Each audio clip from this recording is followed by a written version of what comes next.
San Francisco 49ers quarterback Brock Purdy is shocking the entire NFL, going undefeated as a starter and taking the Niners to the NFC Championship game. But just last year, he was taken 255th overall as the last pick in the draft, getting crowned Mr. Irrelevant. Due to Purdy's success, I wanted to go back and look at the NHL's Mr. Irrelevance to see if any of them made a name for themselves. I went as far back as the first ever NHL draft, and what I found were tons of unique stories that I had to talk about. But before we begin, this video is sponsored by SeatGeek. I've been working with SeatGeek for a little over 2 years now, and they're my go-to when buying tickets to games, concerts, and live events. I've gotten to see a ton of Calgary Flames games and have always gotten the best seats at the best price. SeatGeek rates the deals on a scale of 1 to 10, with the higher number being the better of the deals. If you haven't already, make sure to use my promo code IDGT at checkout to save $20 off your first purchase. Big shout out to SeatGeek for sponsoring the video. Now,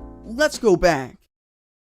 The first ever NHL draft was held in 1963, and throughout 4 rounds, only 21 players would get selected. 3 of the top 5 picks would never play a single game, and in total, 5 would ever make it to the big league. Out of the 5 who managed to play, 1 stands out amongst the rest, and that player was taken 21st overall by the Maple Leafs. The last pick in the draft. Gerry Meehan's career isn't really talked about, and he deserves more recognition. Meehan played just 25 games for the Leafs before getting shipped off to the Flyers during the 68-69 season. This is important, and we'll talk about that later. Meehan would finish the year in Philly, but didn't do anything special. In 37 NHL games to that point, he had yet to record a single goal and totaled just 5 assists. Well, one team, despite the poor numbers, still saw value in him. That team being the Buffalo Sabres. The 1970 season would introduce 2 new teams in Vancouver and Buffalo, and with the 29th pick in the expansion draft, Buffalo decided to take the 22-year-old from Philly. He'd spend the next year in the WHL, but when finally getting a shot in the 70-71 season, Meehan took off.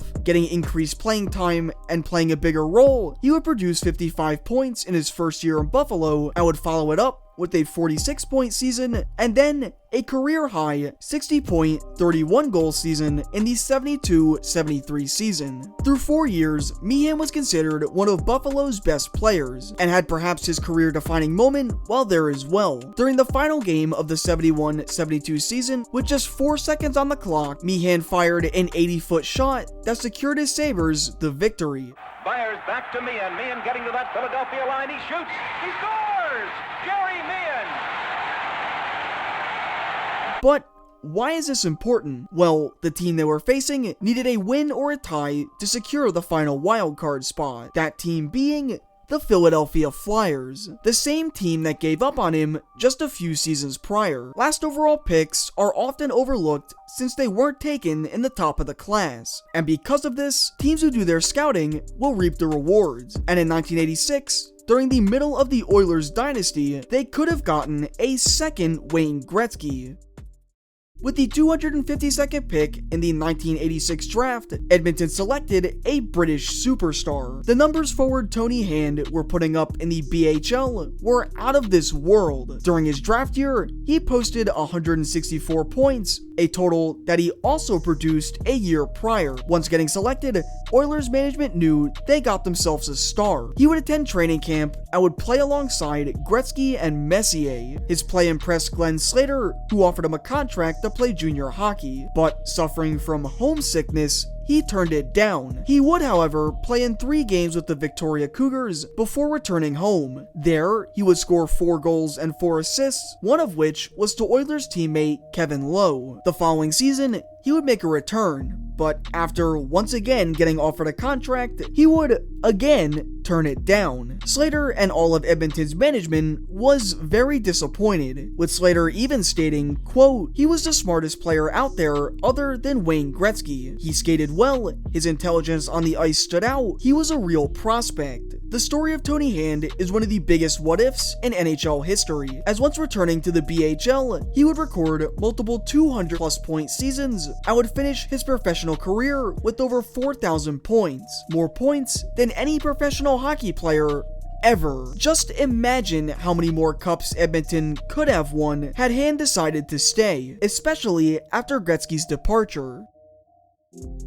With the last pick in the 1988 draft, the Calgary Flames would take a gamble selecting forward Sergeypriyakin from the Soviet Union. There was a lot of uncertainty with this pick. Like most picks out of the USSR at the time, there was undeniably good talent from those teams. However, the Soviets would straight up refuse to send their players over to North America. This is mainly the reason why other stars from the Soviets didn't end up getting selected higher where they arguably should have been taken. Since Pryakin wasn't considered one of the Soviet stars, Calgary was convinced that it would be easier to bring him over. The Soviets began negotiations that February, and he signed with the Flames a month later. By doing so, Pryakin became the first Soviet player permitted by his national federation to play in the NHL. And when he made his NHL debut, he was the second ever Soviet player to hit NHL ice, following Viktor Nechayev. Pryakin appeared in the final 2 games of the season for the Flames, and when Calgary made the playoffs, he also appeared in 2 more games. Those 2 playoff games were in the Stanley Cup final, as he was able to help his Flames take home the Stanley Cup. However, because he only played in the final 2 games of the series, Pryakin was not eligible to get his name on the Stanley Cup, and would instead have to settle for just a ring. Pryakin would play in 46 games total for the Flames throughout 3 seasons, only recording 11 points. But the reason why I included him in the video wasn't just because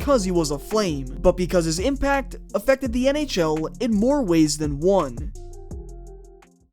Speaking of Stanley Cup champions, perhaps the most notable last overall pick needs to be talked about, as he is still playing in the league as of today. Patrick Hornqvist was taken dead last in the 2005 NHL draft, but didn't suit up for the Nashville Predators until 2008. During that time, he tore up the SHL, scoring 23 goals and 34 points in 2007 to win SHL Rookie of the Year. Once traveling back to North America, he played 1 year in Milwaukee before getting the call up to the Predators, and within 2 years, Hornqvist was leading the team in goals and points, posting 30 goals and 51 points in the 09-10 season. Hornqvist would have a couple good years in Nashville before getting traded to Pittsburgh in a massive deal, one that sent the real deal James Neal the other way. This is where the story gets interesting, as both Neal and Hornqvist made massive impacts on their new teams. Neal would remain a consistent 20-30 goal scorer upon arrival, and 2 years after playing alongside of Sidney Crosby, Hornqvist and the Penguins would take home the Stanley Cup in 2016. The following season, Patrick's Penguins would return to the final, where they'd face off against none other than James Neal and the Nashville Predators. This was a very close series, with some memorable and controversial moments, but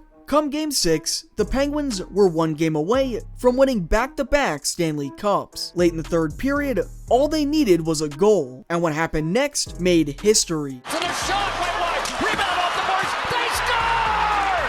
The Penguins have scored, it is Hornqvist! Patrick Hornqvist, the last overall pick from the Nashville Predators, buried the cup-clinching goal against his former team for the perfect storybook ending. It doesn't matter whether you're the first or the last overall pick in any draft. What really matters is the impact that you make on both your team and the sport as a whole. Some of the players in today's video may not have necessarily been a star player, but their stories helped create some type of an important impact. There's one last player that I wanted to mention, one that you wouldn't really think should be closing out a video, but the most recent last overall pick to still be playing in the league today is actually Jacob Middleton. Middleton is considered a depth defenseman, but a good one. Currently a member of the Minnesota Wild, his big body presence on the blue line has made an impact. Middleton is known for not backing down from a fight, and being on a team with both Marcus Foligno and Ryan Reeves, Middleton will be making a name for himself on a different type of stat sheet, the penalty one. As when this guy drops the gloves, he's absolutely insane. Oh, we got a fight behind the play now. Middleton drops the gloves with Faxa. Both helmets are off. Faxa goes to the ice.